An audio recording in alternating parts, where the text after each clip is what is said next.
The Book of Esther, chapter 8. And in that day King Artaxerxes gave to Esther all that belonged to Haman, the slanderer. And Mordecai was called by the king, for Esther had shown that he was related to her. And the king took the ring which he had taken away from Haman, and gave it to Mordecai. And Esther appointed Mordecai over all that had been Haman's. And she spoke yet again to the king, and fell at his feet, and besought him to do away the mischief of Haman, and all that he had done against the Jews.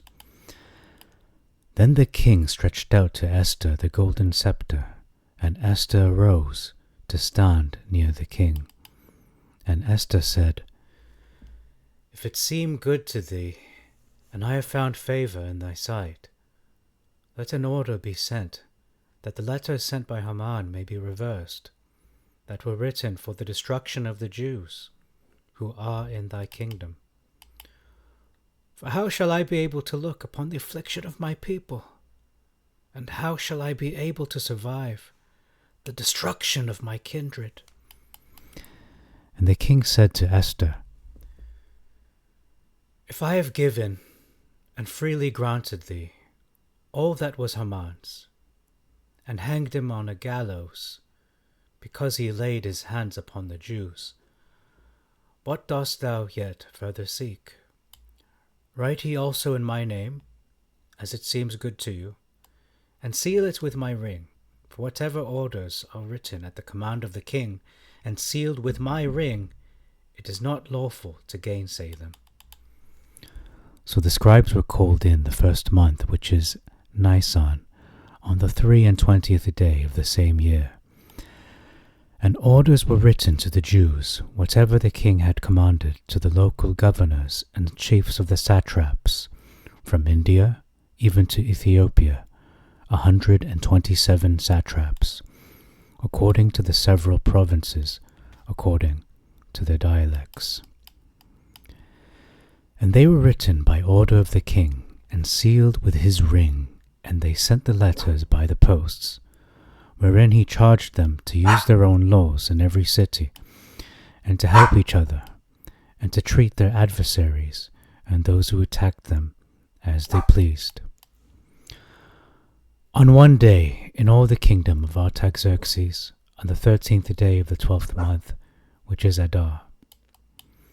And the following is the copy of the letter of the orders. The great king Artaxerxes sends greeting to the rulers of provinces in 127 satrapies, from India to Ethiopia, even to those who are faithful to our interests. Many who have been frequently honored by the most abundant kindness of their benefactors have conceived ambitious designs, not only endeavor to hurt our subjects, but moreover, not being able to bear prosperity, they also endeavor to plot against their own benefactors. And they not only would utterly abolish gratitude from among men, but also, elated by the boastings of men who are strangers to all that is good, they suppose that they shall escape the sin-hating vengeance of the ever-seeing God. And oftentimes evil exhortation has made partakers of the guilt of shedding innocent blood, and is involved in irremediable calamities many of those who were appointed to offices of authority, who had been entrusted with the management of their friends' affairs, while men, by the false sophistry of an evil disposition, have deceived the simple candor of the ruling powers. And it is possible to see this, not so much from more ancient traditionary accounts, as it is immediately in your power to see it by examining what things have been wickedly perpetrated by the baseness of men unworthily holding power. And it is right to take heed with regard to the future, that we may maintain the government in undisturbed peace for all men, adopting needful changes and never judging those cases which come under our notice with truly equitable decision. For whereas Haman, a Macedonian, the son of Artaxerxes, in reality an alien from the blood of the Persians, and differing widely from a mild course of government, having been hospitably entertained by us, obtained so large a share of our universal kindness as to be called our father, and to continue the person next to the royal throne, reverenced of all. He, however, overcome by the pride of his station, endeavoured to deprive us of our dominion, of our life, having by various and subtle artifices demanded for destruction both Mordecai, our deliverer and perpetual benefactor, and Esther, the blameless consort of our kingdom, with their whole nation. For by these methods, the thought, having surprised us in a defenceless raid, to transfer the dominion of the Persians to the Macedonians. But we find that the Jews, who have been consigned to destruction by the most abominable of men, are not malefactors, but living according to the justest laws, and being the sons of the living God, the Most High and Mighty, who maintains the kingdom to us as well as to our forefathers in the most excellent order.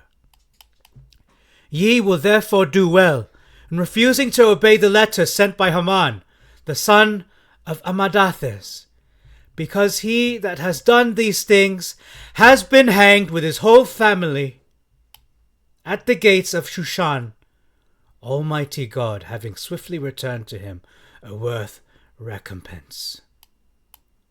We enjoin you then, having openly published a copy of this letter in every place, to give the Jews permission to use their own lawful customs, and to strengthen them, that on the 13th of the 12th month Adar, on self-same day, they may defend themselves against those who attack them in a time or affliction. For in the place of the destruction of the chosen race, Almighty God has granted them this time of gladness. Do you therefore, also among your notable feasts, keep a distinct day with all festivity, that both now and hereafter it may be a day of deliverance to us and those who are well disposed toward the Persians, but to those that plotted against us a memorial of destruction. And every city and province collectively, which shall not do accordingly, shall be consumed with vengeance by spear and fire. It shall be made not only inaccessible to men, but also most hateful to wild beasts and birds forever. And let the copies be posted in conspicuous places throughout the kingdom, and let all the Jews be ready against this day to fight against their enemies. So the horsemen went forth with haste to perform the king's commands, and the ordinance was also published in Shushan. And Mordecai went forth, robed in the royal apparel, and wearing a golden crown and a diadem of fine purple linen. And the people in Shushan saw it, and rejoiced. And the Jews had light and gladness in every city and province, wherever the ordinance was published, wherever the proclamation took place. The Jews had joy and gladness, feasting and mirth. And many of the Gentiles were circumcised, and became Jews, for fear of the Jews. Shalom Aleichem, Assalamu Alaikum. Welcome to Esther chapter 8, in which there are 17 verses. The title of this video is Esther's Petition for Her Life and Her People. It's a desperate petition. So 17 verses in this chapter. In verse 1, it says, all that belonged to Haman versus the house of Haman. So not just the house, it's everything that belonged to him was given to Esther. For Esther had shown that he, showing the king that Mordecai was related to her. So she revealed their familial relations and what their dynamic was. Perhaps maybe even sharing that he was going to marry me. I don't know. Did she share that? Because they're cousins. So this is my cousin, and he raised me, blah, blah, blah, right? Etc. Yada, yada. Verses, for Esther had told what he was to her. Okay, so this is Mordecai. He is this to me. Relations are more specific. Okay, verse 3. Addition with tears.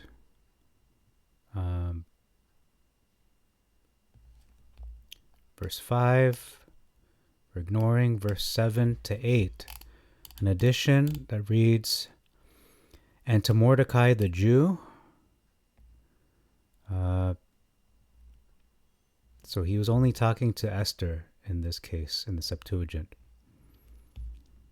And there's an omission of what dost thou yet further seek? So this is not a question. Now, it was read as a question in the narration. This is not even a rhetorical question. This should be rewritten as follows, in my opinion, because there is no punctuation, no exclamation or question marks in the original manuscripts. So it should be written as follows, or interpreted as follows. So let's read it. What thou dost yet further seek, write ye also in my name, as it seems good to you, and seal it with my ring. So it's not a question mark. It's just a continues. This could be a comma, actually. So he's asking her, I've given and freely granted you all that was Haman's, and hanged him on a gallows, because he laid his hands upon the Jews, period. What dost thou yet further seek? Write you also in my name, as it seems good to you, and seal it with my ring. For whatever orders are written at the command of the king, and sealed with my ring, it is not lawful to gainsay them. So that's that part. In verse 8, lawful, the footnote reads possible. It is not possible to gainsay them. Write you also in my name, versus write you also for the Jews. Okay, as it likes you in the king's name. So it does say name, but it seems that was added. Verse 9, the first month, which is Nisan, on the 23rd day of the same year, versus the third month, that is the month Sivan, on the 23rd day. So one is saying this occurred right after the Feast of Unleavened Bread, Chag Hamatzot, versus this happened in the third month, which is, I want to say roughly, I think this is after Shavuot, but it doesn't seem to make sense in terms of the timeline, so it seems the Septuagint, yes, is more correct. Because this happened in a short period of time. It didn't happen over many months. This occurred within, I believe, the same month. These events, in this chapter at least, not the full book, but a lot happened in a short period of time in this specific month, the first month. And there's an addition of Mordecai commanded to all the Jews. So no, that he didn't command them. It was written according to whatever the king commanded. Perhaps Mordecai and Esther were advisors. They were consulted with as to what should be done. Perhaps. Verse 10, by order of the king. So again, order of the king versus in the king Ahasuerus' name. Ahasuerus is basically Artaxerxes in history. Verse 11, our first big difference. It reads here, there's an omission of wherein he charged them to use their own laws in every city. So the Jews were allowed to use their own laws, which is the Torah, in every city. An addition as well in this verse, both little ones and women, and to take the spoil of them for a prey. So all that was added. Verse 13, we have a huge difference. First one of this chapter, there's an omission, and it's the copy of the letter of the orders. And I'm not going to read that all. I just read it in the narration portion. You can see the count of the mentions of Elohim, his name, and euphemisms. So 34 direct references to Elohim versus 74 when we take into account the euphemisms such as king and thy and he and thine. Okay, and within this letter, the word life is spirit in the footnote. So let me look that up. In this, it says life. There it is. To deprive us of our dominion and our spirit. So Purim, notice Purim is to be kept even by Persians. It says we should keep it as well. Let me just highlight that.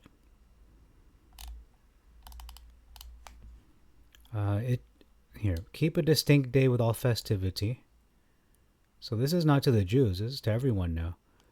Those who are well disposed toward the Persians, but to those that plotted against us a memorial of destruction. So every city and province, every city, no one's exempt, which shall not do accordingly, meaning keeping a feast, a distinct day. I don't know if it has to be the specific day of Purim, but around the time of Purim. Notice the Persians, even to this day, are keeping a festival called Nowruz.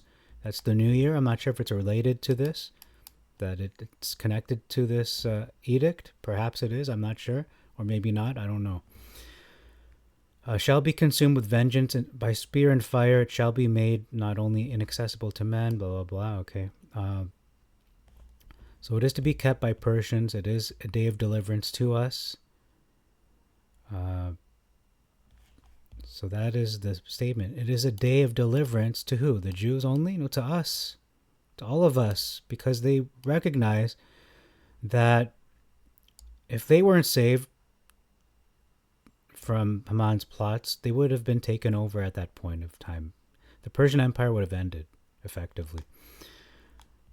Okay, in verse 14, we're ignoring that. 16, ignoring. Verse 17, mirth versus and a good day. And a huge difference, an omission of the following. And this is big because if you're a man, it's a big deal to be circumcised. Many of the Gentiles were circumcised.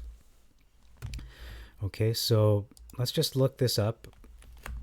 So the first celebration of Nowruz was celebrated for more than 3,000 years, according to the AI. And so, yeah, that's not related. I don't believe it's related to Purim in terms of this edict, but it is no coincidence they are around the same time. Okay, so having said all that, thank you for your time. Until next time, I bid you all Shalom Aleichem, Assalamu Alaikum, Irini Mazisu, Pax Vobiscum, Aramesh Bato Bashad, and peace be unto you. Maranatha.